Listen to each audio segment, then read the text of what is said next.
Oi, gente, a partir do feedback que eu recebi no Instagram, eu resolvi fazer um vídeo para falar um pouquinho sobre como montar um projeto de pesquisa, como definir um objeto de pesquisa, já que essa parece uma angústia que atinge muita gente que está tentando se dedicar a uma pós-graduação. A pós-graduação, ela se caracteriza pelo fato de ser um espaço para produção de conhecimento super especializado. Isso significa que a gente precisa ter uma grande concentração em complexidade e em estudos que sejam mais pontuais, para que a gente consiga efetivamente verticalizar o conhecimento. Então, por isso que é tão importante que a gente tenha objetos bem definidos, bem desenhados. A gente costuma chamar isso do recorte da pesquisa. Então, saber recortar a pesquisa é o primeiro passo para você tanto ter sucesso em uma seleção de pós-graduação, como para você desenvolver bons trabalhos uma vez que você consiga entrar na seleção de uma pós-graduação. Para definir um objeto, efetivamente, você precisa ter claro para você uma pergunta.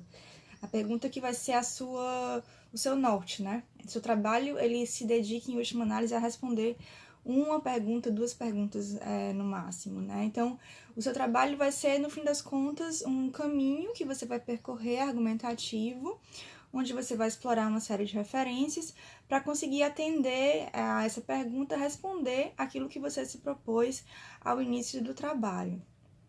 Essa pergunta, em geral, é aquilo que dá mais tempo pra gente, demora mais tempo pra gente conseguir encontrar, né? Tem gente que passa uma vida inteira para conseguir fazer as perguntas certas que vão orientar uma reflexão. Mas para começar um programa de pós, você precisa ter uma pergunta clara e uma pergunta que não só seja clara, mas que seja viável do ponto de vista do tempo que você vai ter. Você não pode se propor uma pergunta que é irrealizável dentro de um plano temporal.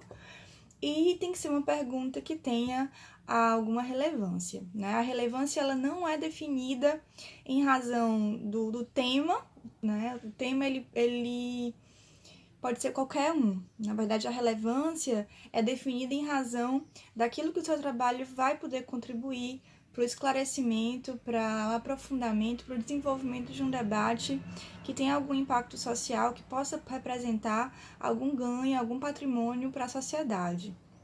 Então, só para citar um exemplo no campo do direito, um tema que já é muito batido, mas que continua sendo relevante, porque ainda há problemas muito sérios relacionados com isso, que é judicialização de políticas públicas, é um tema que ainda pode render bons trabalhos, ainda rende bons trabalhos, a depender do recorte que você faça, a depender do enfoque que você dê. Então, a relevância, a originalidade do trabalho, ela não é definida pelo tema que você elege, ela é definida pelo enfoque que você vai dar, pelo instrumental de pesquisa que você vai mobilizar para desenvolver as respostas para a pergunta que você se fez. Então, o primeiro passo para construir um bom projeto é se conseguir sintetizar o seu problema em uma pergunta, né? Essa pergunta, ela precisa ser objetiva, ela precisa ser clara, ela precisa ser conceitualmente rigorosa, demonstrando que você já tem alguma maturidade para trabalhar, né, num quadro de formação básica, num desenvolvimento de conceitos mínimos que são necessários para você fazer uma pesquisa mais aprofundada. Depois de você ter essa pergunta, aí é o momento de você responder alguns pontos que precisam estar no projeto. Primeiro é você contextualizar a sua pergunta, não é? A gente costuma colocar isso dentro do título da problematização ou contextualização. Então, você insere o seu problema dentro de um panorama de debate que diz respeito ao conhecimento científico que está atualmente em discussão, né? Então, ou seja, dentro de um panorama mais abrangente de reflexão, onde se situa o meu problema? A relevância é justamente o ponto do projeto onde você vai demonstrar por que o seu trabalho é um trabalho que vale o investimento de tempo, de energia, de recursos humanos para ser desenvolvido. Como eu disse, a relevância não decorre do tema, e sim do enfoque, da originalidade que você vai trabalhar, né? É muito importante que você tenha em mente que não são só as teses que precisam ter originalidade, né? A tese ela tem uma característica que é oferecer um olhar novo, oferecer algum tipo de contribuição original para o estado atual do debate, mas a dissertação também precisa ter originalidade no sentido de que eu não quero elaborar um trabalho que seja idêntico aos trabalhos que já existem. Um trabalho desse não tem tanta utilidade, né? Além da relevância, eu tenho que ter clareza sobre a metodologia que eu vou empregar. Ou seja, para responder a pergunta que eu me fiz, qual vai ser o trajeto, o percurso argumentativo que eu vou escolher, né? Geralmente isso fica desenhado visualmente num possível sumário, que é como se fosse um roteiro de pesquisa.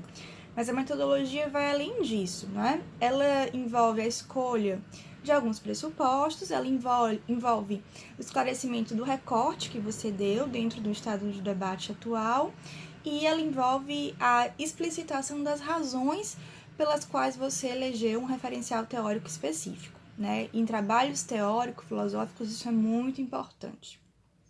Além disso, um projeto tem que ter um levantamento bibliográfico mínimo, né, que demonstre que o candidato, que o aluno, o candidato à pós-graduação, já tem um nível de maturidade de pesquisa que garanta que ele vai ter condições, dentro do espaço de tempo que não é tão grande na pós-graduação, de desenvolver o projeto ao qual ele se propõe.